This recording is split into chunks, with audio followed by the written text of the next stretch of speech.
Yung menstrual leave bill kasi na ito ay ano ay ipinas ito, final ito in connection din doon sa pangangailangan na i-boost yung kalusugan ng kababaihan, no? Dahil syempre yung menstruation isa yan sa mga bagay na laging buwan-buwan, laging dinadaanan ng babae.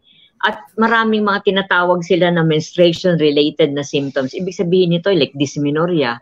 Pag nag-dysmenorrhea ang isang babae, wala na siyang magagawa.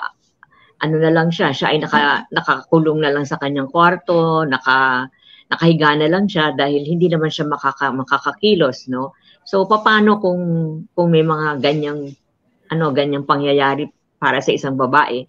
Sinasabi nga, dahil kung minsan sa menstruation bumababa din yung capacity din ng babae para magtrabaho at that certain point of the month, no? Hindi naman the whole month pero at least 1 or 2 days a month, no? So yun yung dahilan kung bakit itong bill na ito ay final sa Congress. Recent lang ito, siguro about a week, no? A week or so ago na final ito sa Congress, no?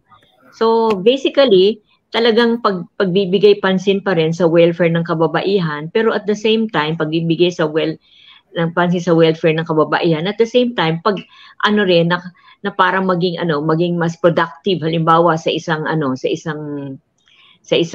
opisina o sa isang factory, hindi naman productive bang isang babaeng nagdidysmenorrhea o kaya meron tinatawag na menstruation related symptoms. So yun yung